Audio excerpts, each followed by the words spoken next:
Am I now trying to win the approval of human beings or of God? Or am I trying to please people? If I were still trying to please people, I would not be a servant of Christ. Galatians 1, verse 10. Welcome, friend. Paul wrote to the believers in Galatia with a bold and penetrating question. Am I seeking the approval of people or of God?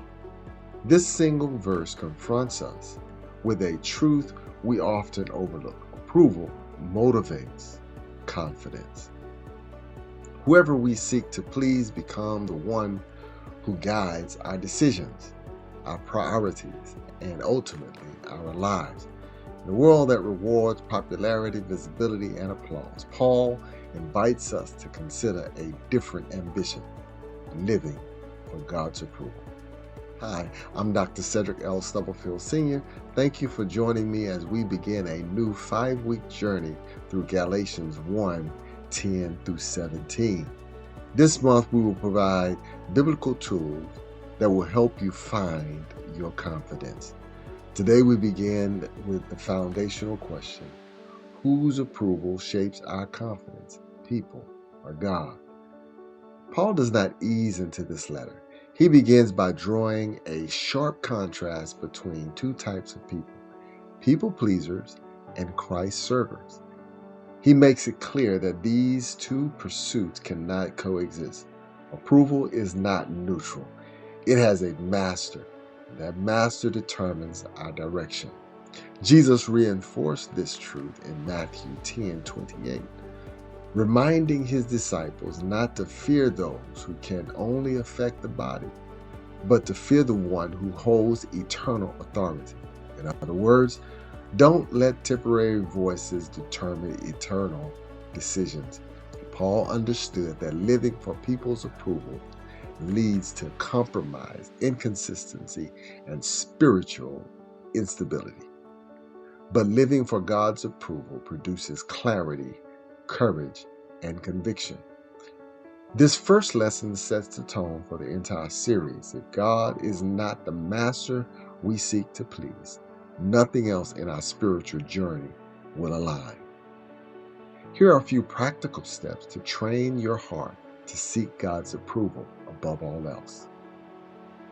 First, examine your motives before you speak or act.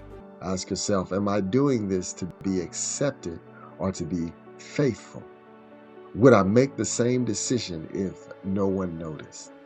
Approval is often revealed in the quiet motives behind our choices.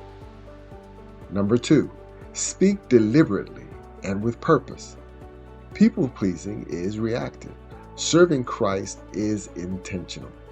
A brief pause gives your spirit time to align with God's will rather than people's expectations.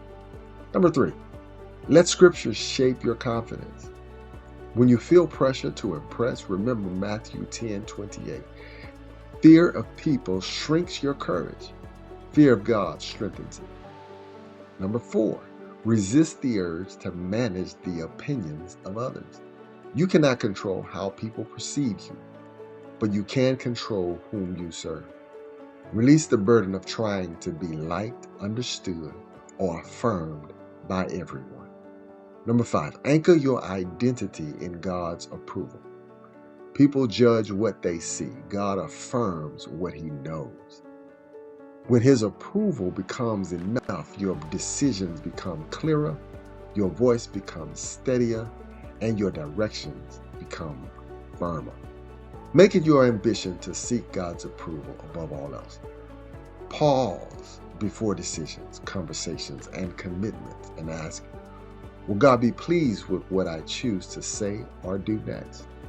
When a person's ways please the Lord, he causes even his enemies to make peace with him.